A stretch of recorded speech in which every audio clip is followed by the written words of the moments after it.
Hallelujah. सभी को जय मसीह की। मेरा विश्वास है आप सभी मसीह यीशु में स्वस्थ हैं। हम वचन में चलेंगे।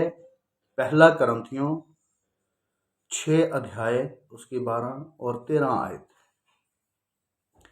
लिखा है, सब वस्तुएं मेरे लिए उचित तो हैं, परंतु सब वस्तुएं लाभ की नहीं।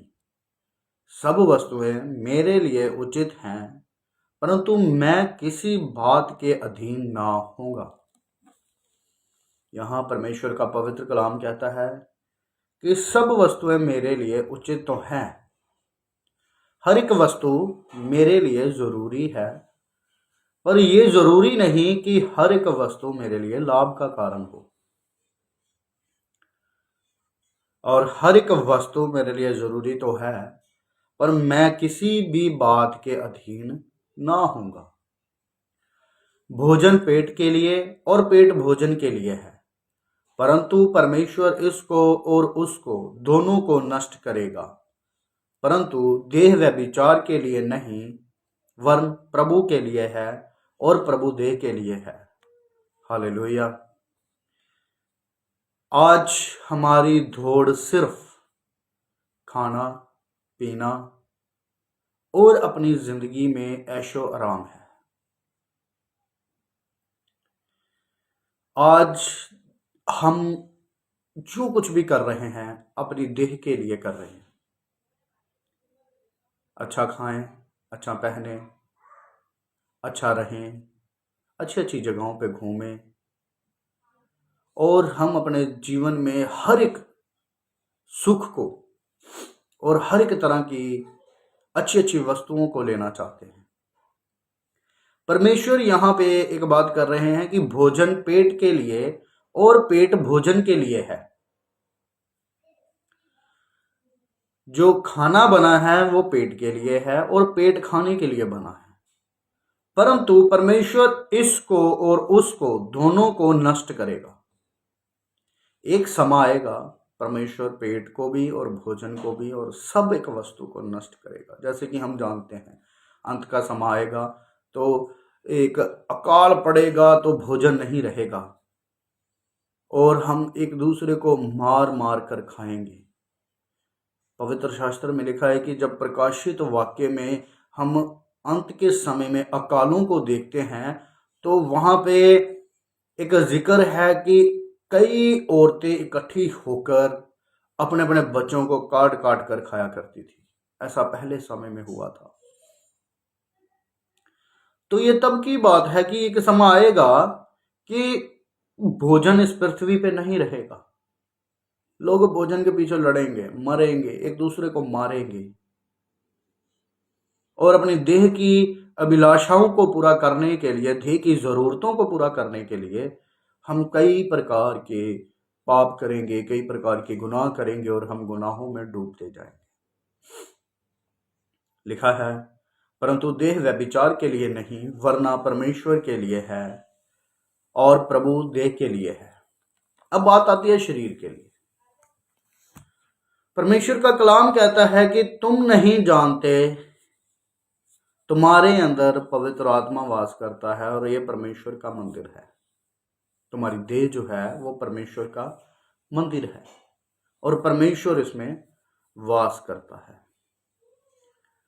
और आगे लिखा है कि जो परमेश्वर के मंदिर को नाश करेगा, परमेश्वर उसे नाश करेगा।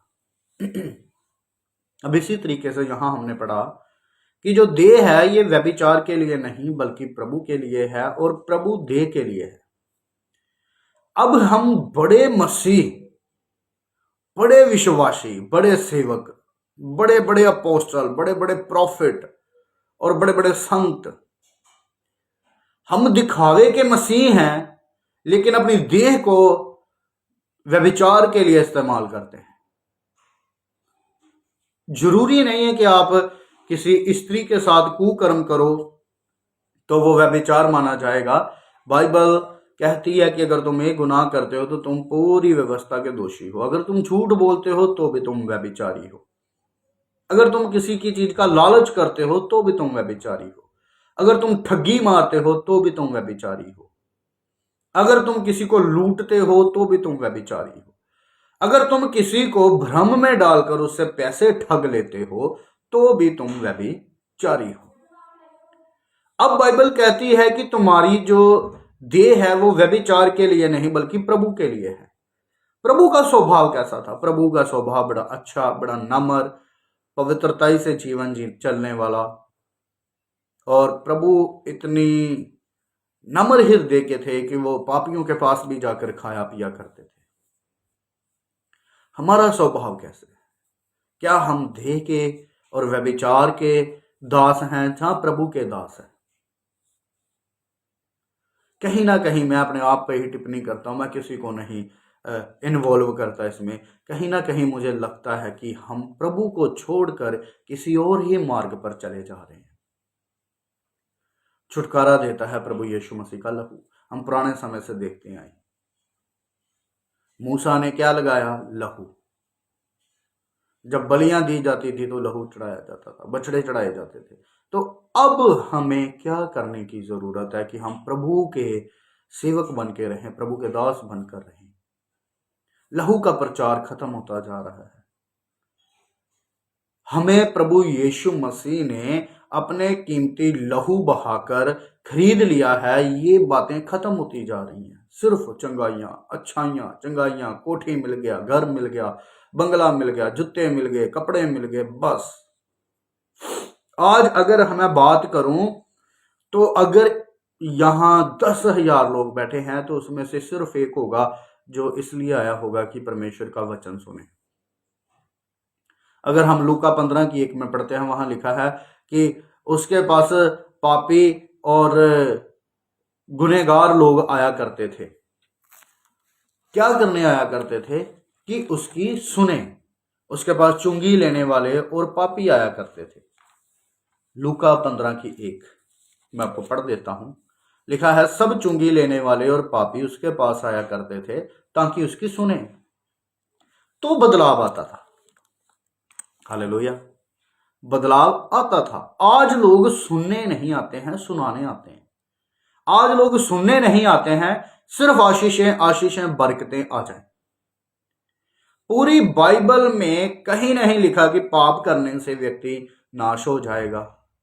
जब पाप करने से मेरी कलीसिया नाश हो रही है, अगर पाप करने से हम नाश हो रहे हैं तो प्रभु यीशु मसीह की कुर्बानी व्यर्थ ठहरी, क्योंकि प्रभु यीशु मसीह ने हमारे सारे गुनाहों को अपने ऊपर ले लिया, हमारे सारे पापों को अपने ऊपर ले लिया और हमें पाप से और गुनाहों से आजाद कर दिया है।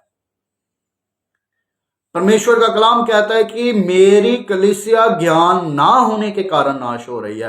नाश होने का सिर्फ और सिर्फ एक ही कारण है, शिक्षा ना होना, ज्ञान ना होना। ऐसा नहीं है ज्ञान नहीं है, ज्ञान। बहुत अच्छे अच्छे प्रचारक, बहुत अच्छे अच्छे सेवक बैठे हैं जो प्रचार कर रहे हैं और प्रभु की वचनों को आगे बढ़ा रहे हैं, प्रभु की कलीसिया को, प्रभु के लोगों को आगे बढ़ा रहे हैं, प्रभु की भेड़ों को चरा रहे हैं और अच्छा भोजन प्रदान कर रहे हैं।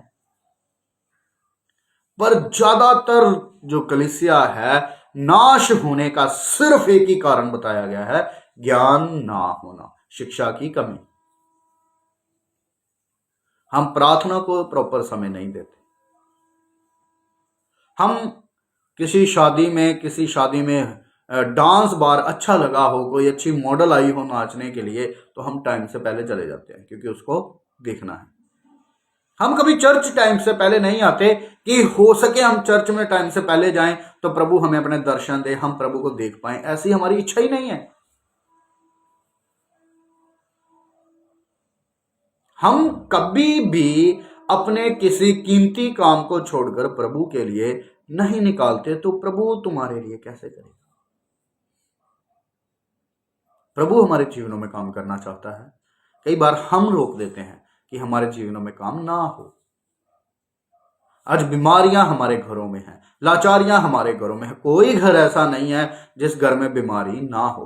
प्रभु परमेश्वर ने, प्रभु यीशु मसीह ने हमें सिर्फ एक शांति दी। उसने कहा, मैं तुम्हें अपनी शांति और अनंत देके जाता हूं। क्या आज सारे घर शांत हैं? क्या आज सारे घरों में क्लेश नहीं है? क्या आज सारे घरों में मन मिटाव नहीं है? क्या आज सारे घरों में प्रभु का प्यार पाया जा रहा है? सवाल यह है। हम लोग दिखावे के मसीह हैं, मैं दिखावे का मसीह हूं। हम प्रभु को खुश करने की बजाय हम अपनी देह के अनुसार चलते हैं और सेवक को खुश करने के पीछे लगे हैं। जब सेवक आता है, फूलों की बरसात, फूलों की मालाएं, पैरों में फूल बिछा देते हैं, मैंने बड़ी जगह देखा है। तो क्या सेवक के पैरों में फूल बिछाने से प्रभु खुश हो जाएगा? क्या सेवक के गले में हार डालने से प्रभु खुश हो जाएगा? क्या सेवक को अच्छे अच्छे वस्त्र देने से आप परमेश्वर के राज्य में चले जाएंगे? क्या ज्यादा भेंट चढ़ाने से आप परमेश्वर के राज्य में चले जाएंगे? परमेश्वर के राज्य में जाने के लिए सिर्फ और सिर्फ एक ही मार्ग है, वो है मसीह यीशु। उसके ऊपर विश्वास करना पड़ेगा, अपने जीवन को प्रभु यीशु के हाथों में देना पड़ेगा, अपने जीवन में बदलाव लेके आना पड़ेगा, अपनी बुरी लालसाओं को छोड़कर पवित्र और मसीह यीशु की सारी आज्ञाओं के पीछे चलना पड़ेगा और उसकी आज्ञाओं का पालन करना पड़ेगा।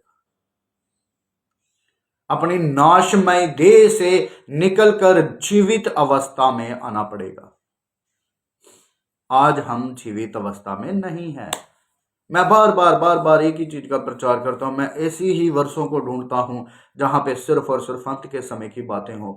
मैं बड़ी जल्दी ही एक यूट्यूब चैनल बनाने जा रहे हैं। हम उस पे हम कोशिश करेंगे कि प्रकाशित वाक्य की थोड़ी सी बातें करें ताकि हमें अंत के समय के बारे में पता लगे।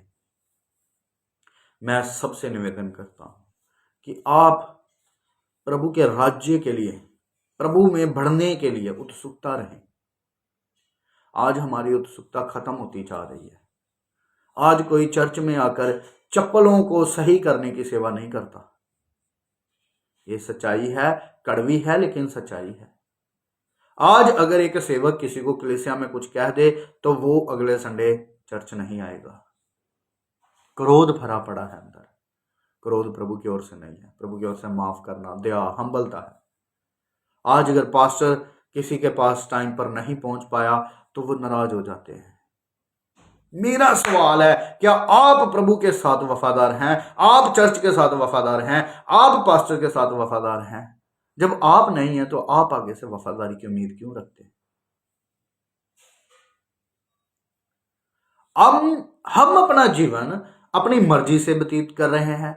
हम अपना जीवन देह के अनुसार व्यतीत कर रहे हैं। हम अपना जीवन व्यभिचार के अनुसार व्यतीत कर रहे हैं और हम चाहते हैं कि बाकी लोग अपना जीवन हमारे हिसाब से व्यतीत करें। अगर आप डूब रहे हैं, आप नाश हो रहे हैं, तो लोग आपको देखकर नाश क्यों हो? मैं सबसे निवेदन करता हूं, अपने आप को परमेश्वर के नजदीक ले आओ, अपने आप को परमेश्वर के पास लेकर आओ ताकि प्रभु आपको आशीषित कर सके। आपके जीवन को बदलने वाला सिर्फ एक मात्र है, वो है प्रभु यीशु मसीह। जब तक प्रभु नहीं चाहेगा आप अपने जीवन को बदल नहीं सकते। आप अपने आप को परमेश्वर के पास लाओ, अपने आप को घुटनों पे ले आओ, अपने आप को नम्र करो, अपने आप को झुकाओ और प्रभु से कहो कि मेरे जीवन में बदलाव ले आए। प्रभु मेरे जीवन को बदल दे। मैं इस व्यभिचारी दुनिया से, मैं इस व्यभिचार की हर बंधन से, हर सामर्थ्य से, इस व्यभिचारी देह से आजाद होकर अपनी देह को आपको अर्पण करना चाहता हूं ताकि परमेश्वर का आत्मा मेरी देह में वास करे, परमेश्वर मेरे इस मंदिर में वास करे, अपने इस मंदिर में वास करे और परमेश्वर के काम हो। मैं सबको आशीषित करता हूं। प्रभु आप सबको आशीष दे, बरकत दे। आप इन वचनों को जरूर सुने और हमारे पेज को सपोर्ट करें। हमें आपकी और सपोर्ट की बड़ी ज़रूरत है। प्रभु आप सबको आशीष दे, बरकत दे। सबको जय मसीह।